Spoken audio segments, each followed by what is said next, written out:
Hey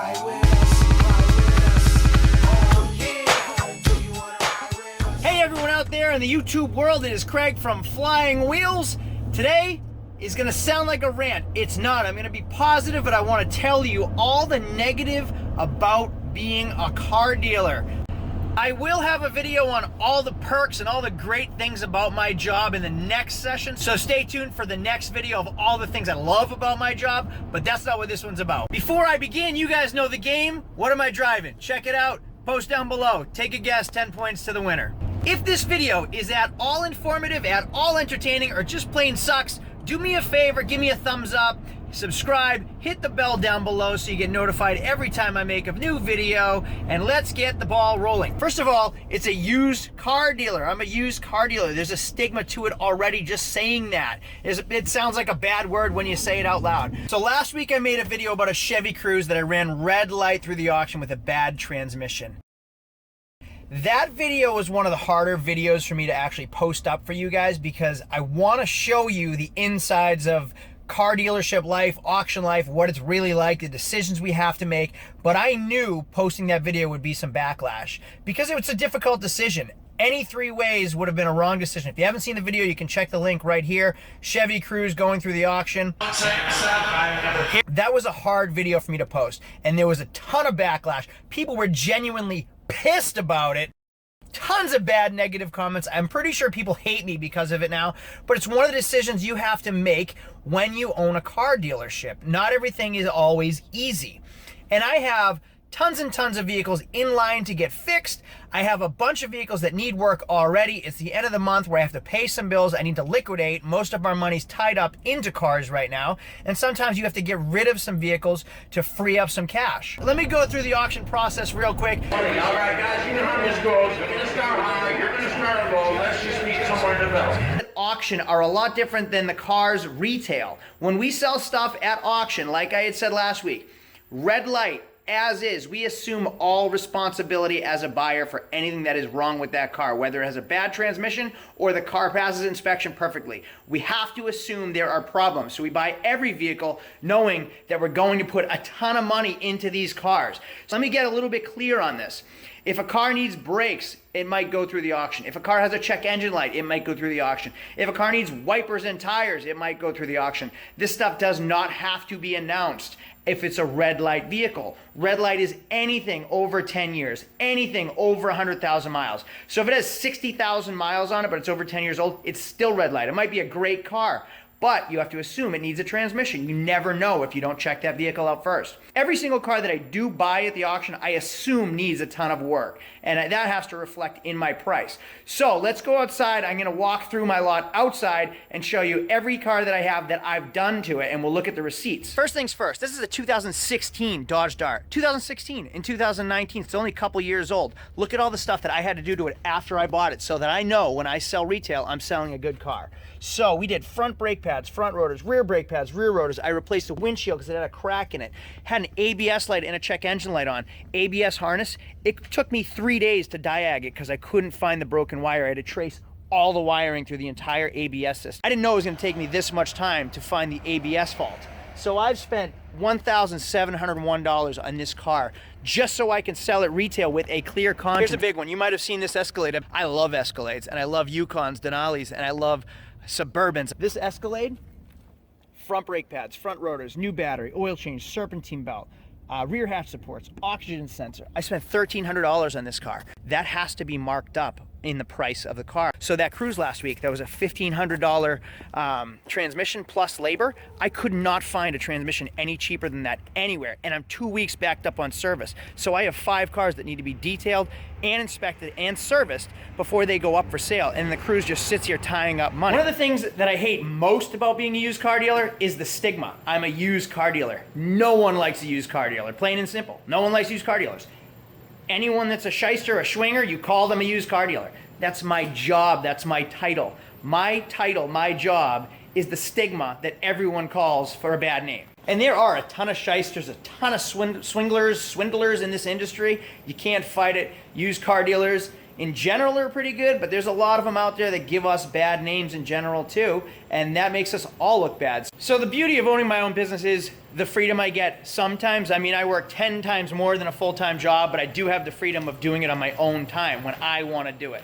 The other thing though is I take responsibility for everything in this shop. If that car right there drops on somebody's head, I'm responsible and I lose my house. If oil gets shot all over my ceiling like it did right now,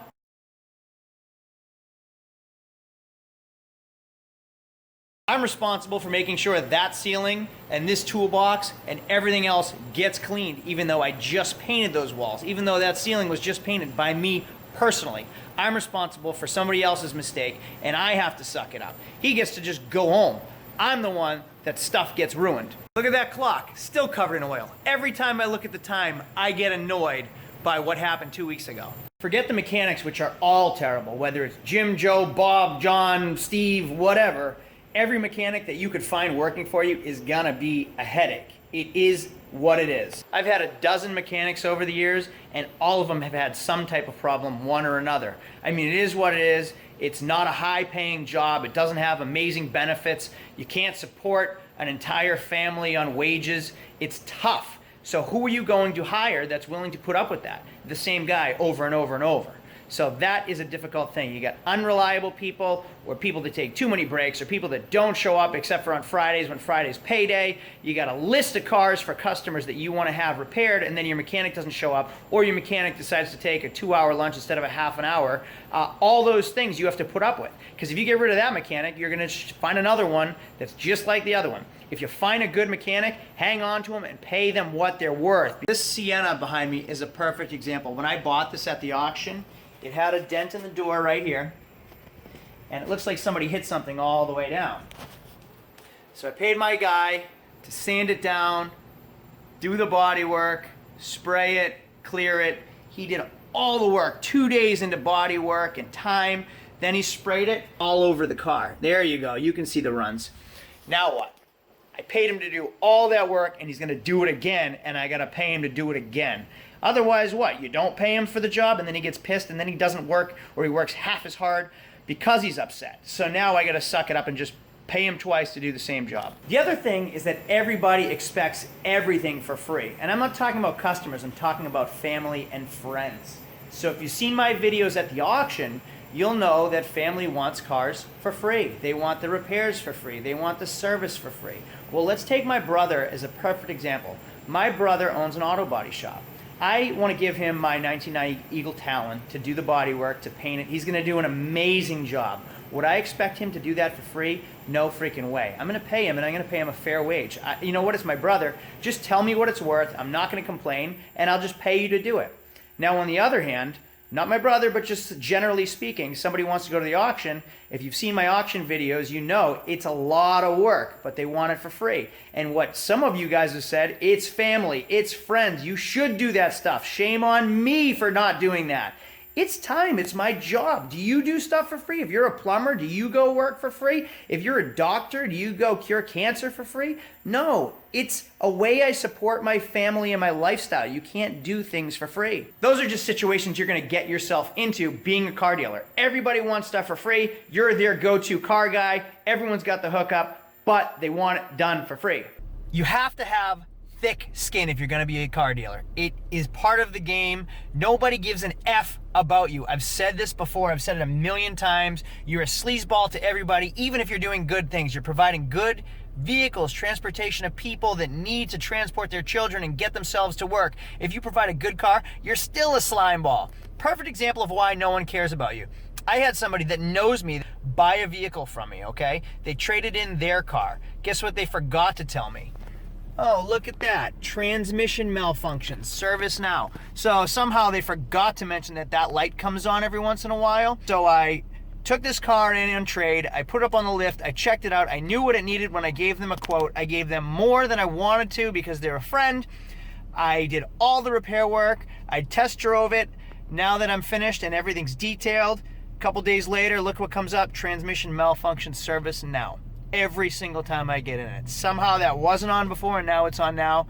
Way too much of a coincidence. This stuff happens all the time. So when people want to trade in their cars, They'll trade in the dirtiest, nastiest piece of junk and want all the money, and then forget to tell you about any problems that it might have because they just want to unload it on you for the most money.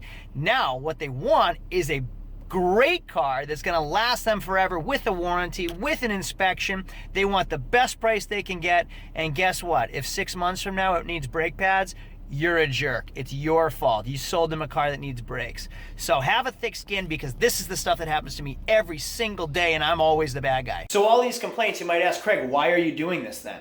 And this is why, right there.